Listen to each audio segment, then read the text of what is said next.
स्वास्थ्य हर व्यक्ति की जीवन की एक प्राथमिकता होती है। यदि स्वास्थ्य ठीक ना हो तो कोई भी देश गिर सकता है। यदि किसी देश के नागरिकों को यदि अच्छी स्वास्थ्य सेवा नहीं दी जाए तो वह देश एक विश्व गुरु देश नहीं बन पाएगा।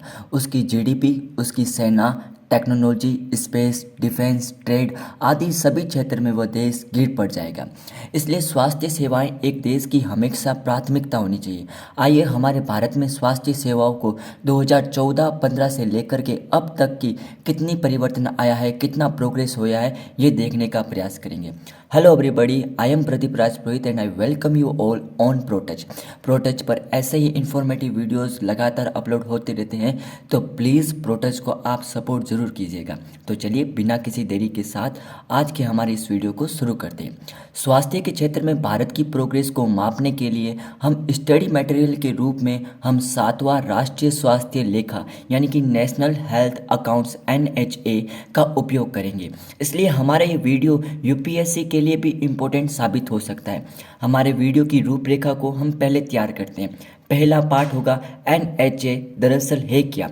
दूसरे पार्ट में हम NHA में बताए गए स्वास्थ्य सेवाओं पर विचार विमर्श करेंगे और अंत में हम और सुझाव के बारे में चर्चा करेंगे जिन्हें गवर्नमेंट पर ध्यान देना चाहिए तथा गवर्नमेंट के वह प्रमुख इनिशिएटिव्स या फिर योजनाएं जिसके द्वारा हमारे स्वास्थ्य संगठन सेवाओं में एक लगातार प्रोग्रेस आई है। तो चलिए शुरू करते हैं। Let's start. पहला part, what is the NHA national health accounts क्या है। हाल ही में स्वास्थ्य और परिवार कल्याण मंत्रालय द्वारा 7वां राष्ट्रीय स्वास्थ्य लेखा नेशनल हेल्थ अकाउंट्स जारी किया गया। इसे राष्ट्रीय स्वास्थ्य प्रणाली संसाधन केंद्र द्वारा तैयार किया गया था।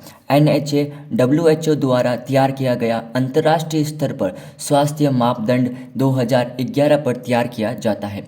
वीडियो का सेकंड पार्ट में चलते हैं यानी कि NHA के विस्तार पूर्वक विवेचना करते हैं। इस पार्ट में हम NHA द्वारा तय किए गए विभिन्न मापदंडों के आधार पर भारत में स्वास्थ्य सुधार पर बात करेंगे, ठीक है। और यही हमारा वीडियो का मेन बॉडी होने वाली है। पहला मापदंड है पॉकेट वे। पॉकेट वे परिवारों द्वारा स्वास्थ्य संरक्षण प्राप्त किए जाने पर जो डायरेक्टली खर्च किया जाता है धन, वो पॉकेट वे कहलाता है। तो पॉकेट व्यय के आधार पर 2014-15 में कुल स्वास्थ्य व्यय में 62.6% 62.6% से घटकर ये 2019-20 में 47.1% हो गया, जिसका अर्थ है कि अब परिवारों द्वारा उनके स्वास्थ्य पर जो वो डायरेक्ट हॉस्पिटल्स में देते थे उस खर्च में कहीं ना कहीं कमी आई है और एक बड़ी कमी आई है। हमारा दूसरा मापदंड है सरकारी स्वास्थ्य व्यय, गवर्नमेंट हेल्थ एक्सपेंसेस यानी कि GHE। GHE वह धन या पैसा है जो सरकार स्वास्थ्य प्रणाली, हॉस्पिटल्स या अन्य स्वास्थ्य सुविधाओं में देती है। इन्हें सेंटर, स्टेट या लोकल तीनों गवर्नमेंट द्वारा स्वास्थ्य पर खर्च किया गया वह धनराशि शामिल की जाती है। इसमें NGO तथा दानदाताओं को भी शामिल किया जाता है। GHE के आधार पर 2014-15 में देश की कुल GDP में GHE की भागीदारी 1.13% से 2019-20 में हमारी GDP का ये 1.35% हो गया है। अर्थात गवर्नमेंट ने हमारी GDP का 1.35% हिस्सा स्वास्थ्य सुविधाओं पर खर्च किया है। हमारा अगला मापदंड है सामान्य सरकारी व्यय यानी कि जनरल गवर्नमेंट एक्सपेंसेस, जिसका तात्पर्य है कि गवर्नमेंट हमारे देश के बजट का कितना हिस्सा स्वास्थ्य सुविधाओं पर खर्च करती है। तो इस मापदंड के अनुसार 2014-15 से सामान्यतः यह हिस्सा 3.94% था, जो अब यह बढ़कर 2019-20 में यह हिस्सा 5.02% तक पहुंच गया है। इसका मतलब है कि हमारे बजट का 5.02% गवर्नमेंट स्वास्थ्य सेवाओं पर खर्च करती है। हमारा अगला मापदंड है कुल स्वास्थ्य व्यय यानी कि टोटल हेल्थ एक्सपेंसेस। इस मापदंड में बाहरी निधियों सहित सरकारी, निजी, प्राइवेट स्रोतों द्वारा किए गए खर्च अर्थात टोटल हमारे देश में स्वास्थ्य पर कितनी निधि यूज होती है, चाहे वो सरकारी सोर्स से प्राप्त हो या फिर प्राइवेट सोर्स से प्राप्त हो। और इस मापदंड के आधार पर गवर्नमेंट सरकार से स्वास्थ्य सेवाओं में अपने योगदान को ज़्यादा बढ़ा रही है। 2014 और 15 में टोटल हेल्थ एक्सपेंसेस में गवर्नमेंट की हिस्सेदारी 29% थी और वही 2019-20 में यह हिस्सा बढ़कर 41.4% हो गया।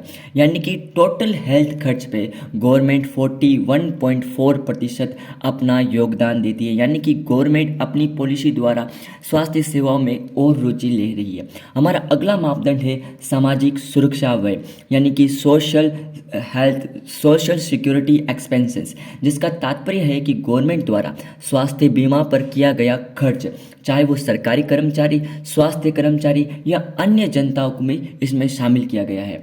इस मापदंड के आधार पर 2014-15 में यह हिस्सा 5.7% था, जो अब बढ़कर 2019-20 में 9.3% हो गया है, जिसका अर्थ है कि गवर्नमेंट स्वास्थ्य बीमाओं में लगातार अपनी रुचि दिखा रही है। स्वास्थ्य बीमाओं में गवर्नमेंट लगातार प्रोग्रेस कर रही है।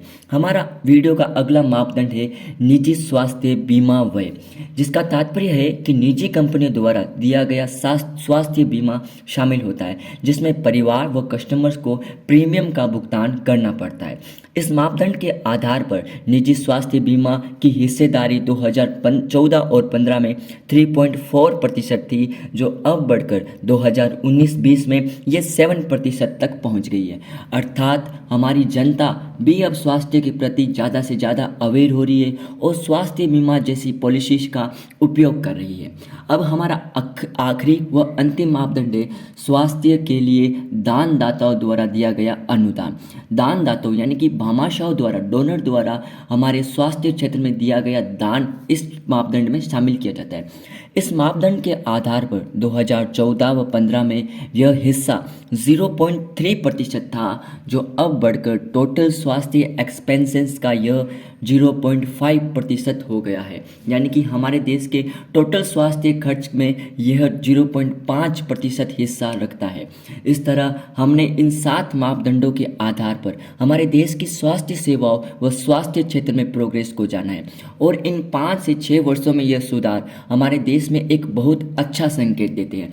इससे हमारी गवर्नमेंट द्वारा भी स्वास्थ्य को लेकर बहुत रुचि दिखाई जा रही है और गवर्नमेंट के साथ साथ हमारे देश की जनता तथा देश की निजी कंपनियों पर भी या दानदाताओं, डोनर भी स्वास्थ्य के क्षेत्र में अपनी रुचि दिखा रहे हैं। अब आगे की राह, हालांकि गवर्नमेंट द्वारा अच्छा प्रयत्न किया जा रहा है, लेकिन यह प्रयत्न हमारे देश के लिए और भी ज़्यादा बढ़ सकता था। राज्य सरकारों को स्वास्थ्य देखभाल पर खर्च को बढ़ाकर अपने कुल बजट का 8% करना चाहिए। वर्तमान में कई राज्यों के लिए यह आंकड़ा 4 से 5% के ही बीच में है और यह खर्च नागरिकों की सहायता के समग्र लक्ष्य के अनुरूप होना चाहिए। प्राथमिक स्वास्थ्य देखभाल पर खर्च का पैटर्न को बनाए रखना आवश्यक है ताकि प्राथमिक व पूर्ण स्वास्थ्य के लिए निवारक और प्रचारात्मक उपयोगों पर ध्यान दिया जा सकते हैं। 15वें वित्त आयोग की सिफारिश के अनुसार सरकार स्वास्थ्य पर किए जाने वाला खर्च को वर्ष 2025 तक जीडीपी का प्रतिशत से 2.5% करने की नीतिगत सिफारिश की गई है। यानी कि हमारे 15वें वित्त आयोग द्वारा जीडीपी का 2.5% 2025 तक करने की सिफारिश की गई है। वर्तमान में 20% आबादी के पास सामाजिक और निजी स्वास्थ्य बीमा है, जबकि 30%, जिन्हें मिसिंग मिडिल के रूप में जाना जाता है, के पास किसी प्रकार का स्वास्थ्य बीमा नहीं है। आइए अब हमारे वीडियो के अंतिम पार्ट में चलते हैं, यानी कि गवर्नमेंट द्वारा वह इनिशिएटिव, वह पॉलिसी जो हमारे स्वास्थ्य क्षेत्र में एक अच्छा सुधार लेकर आई थी, जिसमें पहला शामिल है राष्ट्रीय स्वास्थ्य मिशन, दूसरा आयुष्मान भारत, तीसरा प्रधानमंत्री जन आरोग्य योजना, चौथा राष्ट्रीय चिकित्सा आयोग, पांचवा प्रधानमंत्री राष्ट्रीय डायलिसिस कार्यक्रम, छठा जननी शिशु सुरक्षा कार्यक्रम, सातवां राष्ट्रीय बाल स्वास्थ्य कार्यक्रम। इस तरह हमने आज की इस वीडियो में हमारे देश में होने वाले स्वास्थ्य के क्षेत्र में हुए परिवर्तनों के बारे में 2014 और 15 से लेकर के 2019-20 के बीच में कंपेयर किया।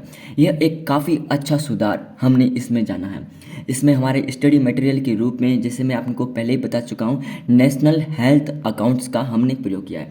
मैं आशा करता हूँ ये वीडियो हमारे लिए बेनिफिशियल होगा, आपके लिए बेनिफिशियल होगा।